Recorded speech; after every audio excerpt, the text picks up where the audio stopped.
Touching Spirit Bear, Chapter 27. Cole needed no second invitation to the cabin. Fumbling with the zipper, he crawled from the tent and sprinted through the cold rain. When he opened the cabin door and let himself inside, Garvey greeted him with a wink. Peter was seated on the bed and eyed Cole with distrust.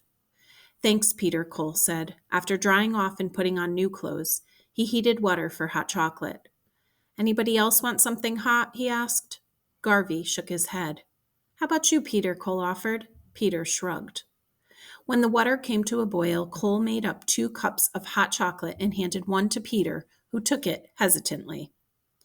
"Why haven't we seen the spirit bear yet?" Peter said. Cole sat down at the table. "We will." He blew at his steaming drink. "I don't think there really is a spirit bear," Peter challenged. "I didn't think so either when I first came here," Cole said. "Even after I saw it, I thought I had just imagined it." He pulled up his sleeve to show the long scars from the mauling. "But this wasn't my imagination." "That could have been from any bear," Peter asked. Garvey stood and stretched. "I'm hitting the sack." He pointed over by the door. "Cole, you sleep there, and Peter, you sleep in the bed."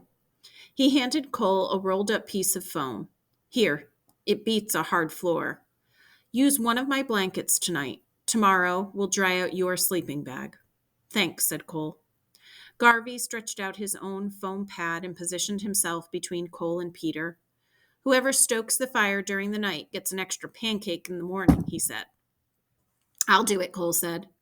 He didn't mind if he had to stoke the fire for the next month. It felt so good just to get to be warm and dry again. As Garvey blew out the lantern, Cole pulled the blanket over himself and lay back on the foam mattress. This sure be a leaky tent. He glanced over into the dark toward Peter. "Thanks for letting me sleep inside," he said. "It doesn't mean we're friends," Peter grunted. In the days that followed, whenever Garvey left the cabin or walked to the stream alone, Peter took the opportunity to get back at Cole in some way.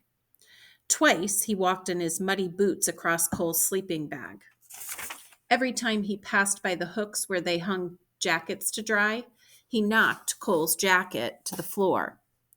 At night, when he went out to go to the bathroom, he left the door standing wide open. Returning, he did the same. Cole slept the closest to the icy air and had to get up to close the door to keep from freezing. The final straw came when Cole returned from a walk alone around the bay. He found the bear carving on his totem destroyed. Someone had taken the hatchet and hacked the carving completely away. A familiar rage burned inside Cole. He confronted Peter in the cabin. "Why did you wreck my bear carving?" He tried to keep his voice calm. Peter shrugged. "You never really saw a spirit bear. Besides, what are you going to do to me? Beat me up again?" "No, I'm not going to beat you up. But can't you leave me alone?" "I suppose you've never done anything to me," Peter said bluntly. Garvey listened quietly. Cole had a sudden idea. "I know where there's another big log around the point that would make a good totem. If you want, we can drag it here for you to make your own totem." "Why would I want to do that?" "When you carve, it gives you time to think." "I don't need to think. I need you out of my face. And besides, what would I carve?" Peter asked. "Anything you want. If you see a whale, carve a whale. If you see a spirit bear, you can carve a bear. I've learned from every animal I've carved." "There is no spirit bear," Peter challenged again. "It was just a regular black bear that hurt you, probably an ugly one." Cole ignored the comment. "I'll help you drag in a carving log if you want." Peter shrugged indifferently, but after lunch he followed Cole and Garvey down the shore to see the log. Cole carried a rope. With the 3 of them working, they floated the log back along the shoreline. By dark, they had maneuvered it beside the cabin next to Cole's totem. "So what should I carve first?" asked Peter. "Whatever you want. What was the last animal you saw?" asked Cole. "I saw a mouse in the cabin this morning." Cole smiled.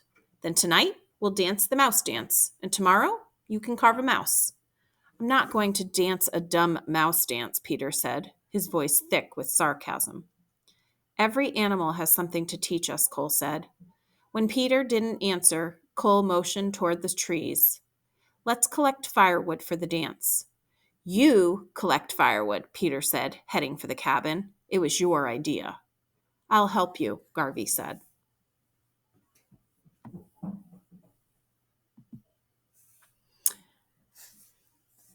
Cole nodded. I'll start the fire now so we have good coals for cooking supper. Peter disappeared inside the cabin, refusing to come out until supper was ready. Then he sat out away from the fire as he sipped soup and ate one of the baked potatoes that Cole had wrapped in aluminum foil and cooked in the embers. After eating, Cole added more wood to the fire. He waited until flames licked high in the night air, then stood and approached the fire. I'll dance first, he announced. Slowly, he moved around the fire, pretending to sniff about like a mouse.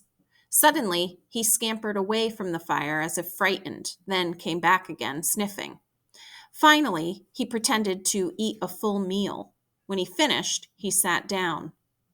My mouse dance taught me that a mouse is persistent and bold, he said. Mice are survivors that make the best of wherever they are or whatever they have.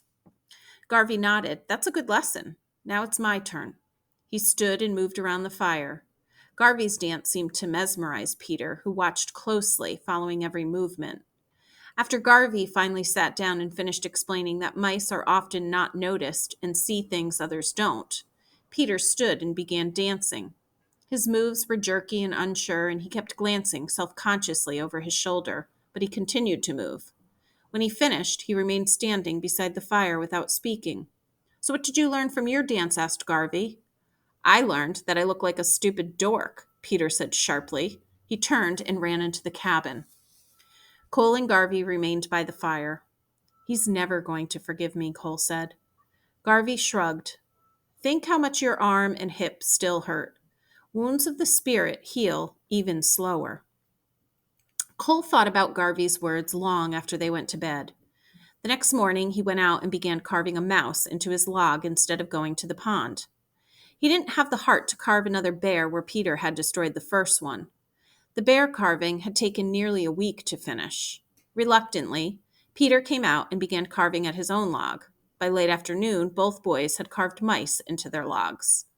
Cole couldn't believe how real Peter's carving looked. That's unbelievable, he said. Where did you learn to carve? I think my mouse looks better than yours, said Peter. It does, said Cole. But carving a totem isn't competition. Saying your carving is better is like saying your feelings are better. Peter smirked. Mine are. He turned to Cole. Did you really see a spirit bear? Cole nodded and told him how he had pulled a handful of white hair from the bear that mauled him and then had thrown it away. The only reason I always had to prove things was because I was a liar, he said. I threw the white hair away because I decided I was tired of lying.